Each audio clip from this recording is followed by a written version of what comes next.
Quem é Jesus para mim e quem sou eu para Jesus? Olá, paz e bem, louvado seja nosso Senhor Jesus Cristo. Para sempre seja louvado. Hoje, quinta-feira, dia 20 de fevereiro, mais um dia em que Deus nos presenteia com o dom de sua graça e também com uma oportunidade para vivermos um dia abençoado e feliz. Rezemos, traçando sobre nós o sinal da cruz, sinal do amor de Deus por nós. Em nome do Pai, do Filho e do Espírito Santo. Amém. Ó Senhor nosso Deus, nosso Pai, a Ti a nossa gratidão por mais um dia que desperta, por mais um dia de vida. Gratidão pelo dom da vida. Obrigado, Senhor, pelas maravilhas que o Senhor concede a cada um de nós. Neste momento eu acalmo meu coração e deixo para depois o que me preocupa e concentro-me para meditar e orar com a palavra que a liturgia me oferece hoje. Ó Jesus Divino Mestre, ensina-me a descer na profundeza do meu ser, com humildade e confiança, para perceber e aderir à Tua presença e sair renovado deste encontro contigo. Que eu encontre Tua verdadeira imagem e possa testemunhar que és o Cristo ungido, o Filho de Deus vivo. Eu vivo na fé e do Filho de Deus que me amou e se entregou por mim, dizia São Paulo. Ouçamos o que diz o texto do Evangelho de hoje, Marcos capítulo 8, versículos 27 a 33. O Senhor esteja convosco. Ele está no meio de nós.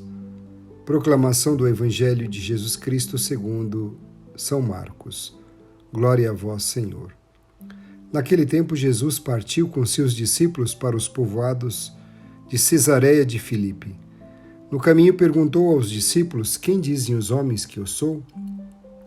Eles responderam: alguns dizem que és João Batista, outros que é Elias, outros ainda que és um dos profetas. Então ele perguntou: e vós?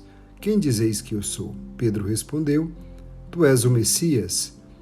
Jesus proibiu-lhe severamente de falar a alguém a seu respeito. Em seguida começou a ensiná-los, dizendo que o Filho do Homem vai sofrer muito, ser rejeitado pelos anciãos, pelos sumos sacerdotes e doutores da lei. Devia ser morto e ressuscitar depois de 3 dias. Ele dizia isso abertamente. Então Pedro tomou Jesus à parte e começou a repreendê-lo. Jesus voltou-se, olhou para os discípulos e repreendeu a Pedro, dizendo: vai para longe de mim, Satanás. Tu não pensas como Deus e sim como os homens. Palavra da salvação. Glória a vós, Senhor. Quais são as perguntas de Jesus e qual a resposta de Pedro? O que Jesus ensina? E por que Pedro contesta a fala de Jesus? Os pensamentos de Deus não são os nossos pensamentos. Os caminhos de Deus não são os nossos caminhos. E Pedro amava profundamente o Mestre, e por isso não aceitava a ideia do sofrimento e da morte. Então tenta dissuadi-lo, e Pedro, que fora chamado de bem-aventurado, agora recebe o título de Satanás. O pecado é sempre a recusa de aceitar a vontade do Pai. Pedro esquece o projeto do Pai e raciocina com a lógica humana. E cada um de nós deve responder muitas vezes à pergunta de Jesus: quem é Ele neste momento de minha vida e nas minhas atividades? A resposta não pode ser apenas racional. O próprio Jesus esclarece: quem me ama guarda os meus mandamentos, que podem ser resumidos: amar a Deus e ao próximo. Meu irmão, minha irmã, o que a palavra de Deus diz para você hoje? E conhecendo um pouco da proposta de Jesus, onde você vê o rosto de Deus? Nos acontecimentos, nos pobres, no Evangelho, na alegria, no sofrimento? Qual sua relação com Deus diante do mal e da tragédia?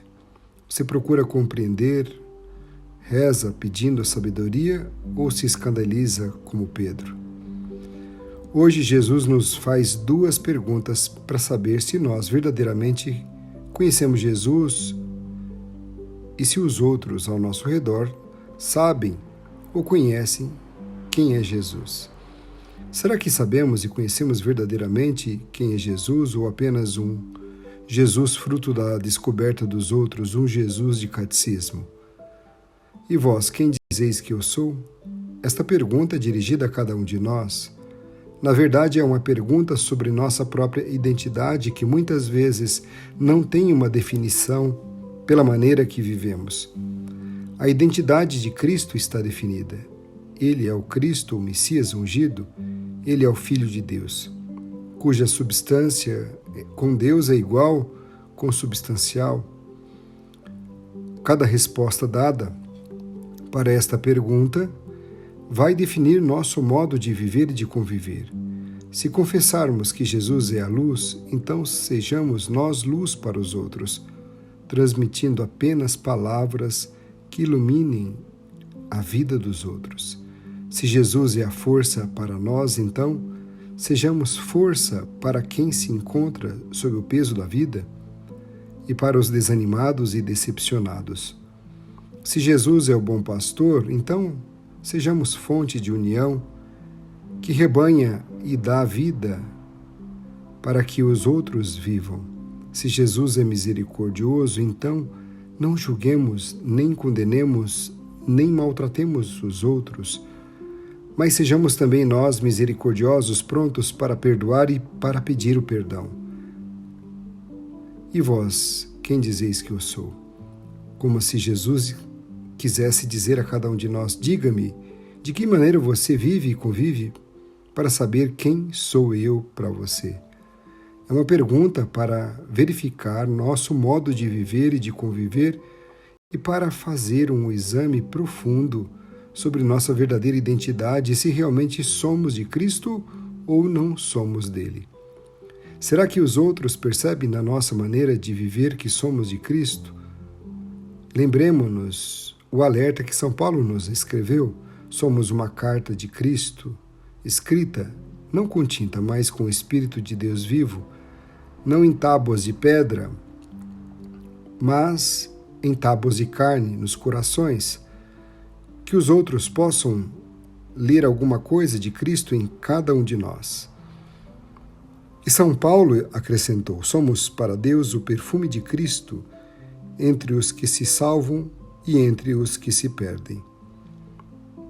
Ser perfume é ser agradável tanto para Deus como para os homens, mas que vossa caridade não seja fingida. Aborrecei o mal, apegai-vos solidamente ao bem, amai-vos mutuamente com afeição terna e fraternal.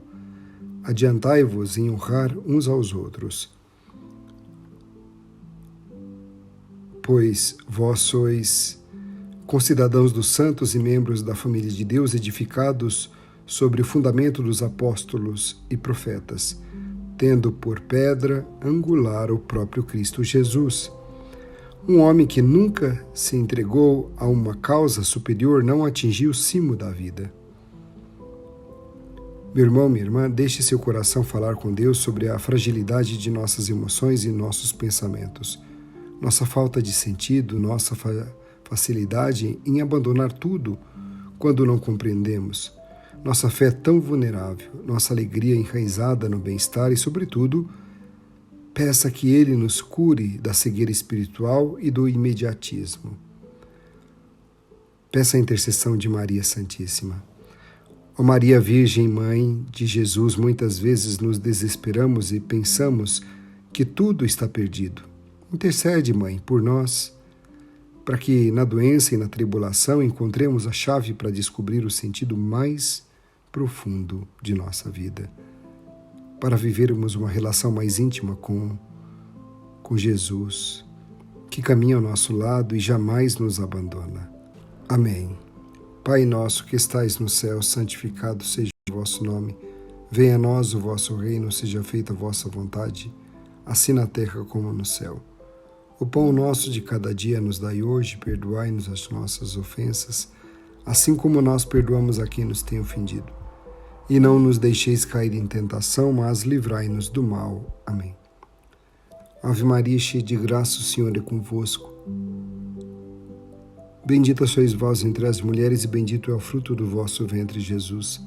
Santa Maria, Mãe de Deus, rogai por nós, pecadores, agora e na hora de nossa morte. Amém. Glória ao Pai, ao Filho e ao Espírito Santo, como era no princípio, agora e sempre. Amém. Quando não compreendo os fatos, a dor, o mal, procurarei entrar em sintonia com os mistérios divinos e pedir a Deus que aumente minha fé e me dê o dom da aceitação, mesmo diante do incompreensível. Viveremos hoje com um novo olhar, a certeza de que Jesus Cristo, em quem acreditamos, é o Filho de Deus vivo. Que Deus nos abençoe e nos guarde, que Ele nos mostre a sua face e se compadeça de nós. Que volte para nós o seu olhar e nos dê a paz. Abençoe-nos, Deus misericordioso, Pai, Filho e Espírito Santo. Amém. Meu irmão, minha irmã, não esqueçamos que a vida é uma peregrinação e ela nos empurra por dentro, e quem caminha vê muito mais e não tem um caminho novo. O que eu tenho de novo é um novo jeito de caminhar. A vida, antes de ser vivida, precisa ser rezada. Uma quinta-feira muito abençoada e feliz para você. Forte abraço e fique na paz.